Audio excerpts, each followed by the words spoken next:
নমস্কার, কেমন আছেন সবাই? আশা করছি খুব ভালো আছেন। আমার নতুন একটা ভিডিওতে আবারও অনেক অনেক স্বাগত জানিয়ে আজকের এই ভিডিওটা আমি শুরু করছি। প্রায় অনেকগুলো দিন বাদেই এই ব্লগটা আপনাদের সাথে শেয়ার করছি। সেদিন ছিল আমার মেকআপ এক্সামের দিন, তো সারাদিন কি করি না করি সেটাই আজকের এই ব্লগের মাধ্যমে তুলে ধরবো। এক্সাম ছিল তো সেই রকমভাবে টাইম পাইনি সব কিছু দেখানোর মতো, তবে যেটুকু যা শ্যুট করেছি সেগুলোই আপনাদের সাথে শেয়ার করব। সকালেই দেখতে পেলেন যে বাইরে কেমন বৃষ্টি হচ্ছে আর ওয়েদারটা তো পুরো মেঘলা, তাই সাথে করে ছাতা আর ও রেনকোট নিয়ে বেরিয়ে পড়েছি ক্লাসে যাব বলে। আমাকেও বলল রেনকোটটা পরো, কিন্তু আমি একটু ওই আলসেমি করেই আর পড়াটা হলো না। বললাম চলো ছাতাতেই হয়ে যাবে, আস্তে আস্তে যাই। কিন্তু না, যেতে যেতে আমি তো পায়ের দিকে পুরোটাই ভিজে গিয়েছি, আর ও ভিজে যায়নি, বাট আমি মাথায় ছাতা ছিল বলে আমি একটু একটু ভিজে গিয়েছি। বাট ঠিক আছে, বর্ষাকালে তো একটু না ভিজলে হয়। আর অনেক দিন পরে বৃষ্টিতে ভেজাও হলো। রেডি হয়ে এদিকে নিচে চলে এসেছি। মামনি এদিকে ভাত তরকারি বানিয়েছিল, সেটাই খেয়ে দুজনে মিলে বৃষ্টির মধ্যে বেরিয়ে পড়লাম স্টেশনে যাব বলে। দেখুন কেমন পরিমাণে বৃষ্টি হচ্ছে, আর চারিদিকে গাছপালাগুলো পুরো সবুজ হয়ে গিয়েছে ধুয়ে। তাই বলুন বৃষ্টির পরে কিন্তু গাছগুলোকে দেখতে বেশ ভালো লাগে, চোখে যেন একটা আলাদাই শান্তি লাগে এই সবুজ গাছপালাগুলো দেখলে। বৃষ্টির দিনে তো আর বাইরে সেইভাবে ব্লগ করা যায় না। ওই যে ও ওইদিকে রেনকোট পরে বসে আছে আর আমি এইদিকে একটা শেডের তলায় দাঁড়িয়ে আছি। আর এই যে টোটো করে চলে এসেছি ম্যামের বাড়িতে, আর ম্যামের বাড়ির এইদিকে একটা পুজো হচ্ছে বলে এই প্যান্ডেলটা করা হয়েছে।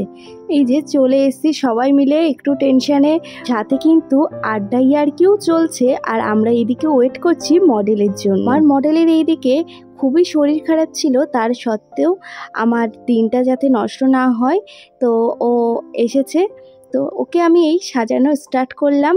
বেস মেকআপ, আই মেকআপ ডান, মোটামুটি সবই ডান। লিপস্টিকটা পরাবো, তো তোমরাও কিন্তু কমেন্টে জানিও যে মেকআপটা কেমন হয়েছে। এইদিকে কিন্তু সবাই মিলে এক্সাম চলছে, নিচে কিছুজন ওপরে কিছুজন, আমরা ওপরে পরীক্ষাটা দিচ্ছিলাম। আর এইদিকে লাঞ্চটাও কমপ্লিট করে নিয়েছি তার ফাঁকে, কারণ এখনও তো অনেকগুলো কাজ বাকি, তো সেই কারণেই লাঞ্চটা কমপ্লিট করে ফুল লুকটা রেডি করা হলো। লাস্টে কলকাটাও করেছিলাম।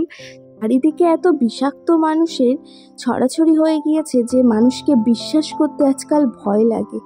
সত্যি মানুষকে আমরা যেভাবে প্রথম চিনি, সারা জীবন বা একটু পুরানো হলে সেই রকম কিন্তু আর থাকে না। তো বি কেয়ারফুল সবাইকেই, কাউকে চট করে বিশ্বাস করবেন না, কারণ চারিদিকে বিষাক্ত মানুষ বেড়ে গিয়েছে। বিষাক্ত মানুষগুলোর জন্য আমাদের লাইফটা শেষ হয়ে যায়।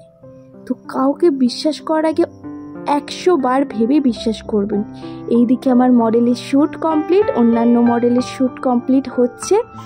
আর এই যে সমস্ত মডেলকে আর সমস্ত মেকআপ আর্টিস্টকে দেখিয়ে দিলাম এক ঝলকে। আর এখানে সবাই ওরা রিলস করছে, ভীষণই মজা করেছে।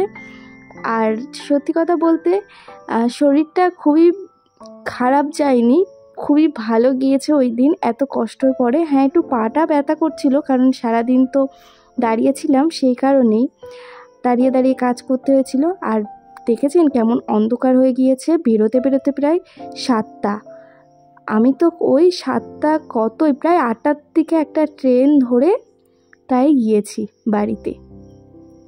আমি আর আমার একটা বান্ধবী মেকআপের ক্লাসের দুজনে মিলে হাঁটতে হাঁটতে অটো ধরে স্টেশন গেলাম আমি, আরও ওইদিকে বাস ধরে নিল।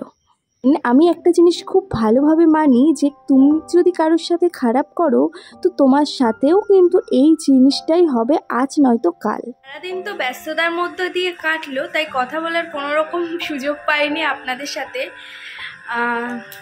এই জাস্ট আধ ঘন্টা হলো আমি বাড়িতে ঢুকলাম, আর এখন আমি ফ্রেশ হয়ে গিয়েছি। মাথা টাথা একটু ভিজে, চুলটুল দেখে বুঝতেই পাচ্ছেন। এখন একটু চা খাবো। আর যেহেতু নিচে রান্নাঘর সবে পায়ের যন্ত্রণা এত হচ্ছে, কারণ সারাদিন তো মেকআপ করা দাঁড়িয়ে কাজ করতে হবে, মানে আমি যে অনেকক্ষণ সেই শুরু করেছিলাম 10:30 আর অনেকটা টাইম লেগেছিলো, কারণ সবাই এতজন একটা ঘরের মধ্যে, তবুও আমি ওপরে ছিলাম, 3জন ছিলাম, অনেকটা কম এজ হয়েছিল, তবুও অনেকটা টাইম লেগেছিল। আর প্রথম কাজ, যদিও বা আমি ওখানে সবার মধ্যে ফার্স্ট হাত চালাই, জানি না কীভাবে আমার অনেক তাড়াতাড়ি কাজ কমপ্লিট হয়ে যায়। বাট আজকে একটু ধীরে সুস্থে, যেহেতু মডেল শ্যুট, তাই একটু আস্তে আস্তে করছিলাম। টাইমের ওরকম ব্যাপার ছিল না, অনেকক্ষণ দাঁড়িয়ে থাকতে হয়েছে, পা ব্যথা হচ্ছে।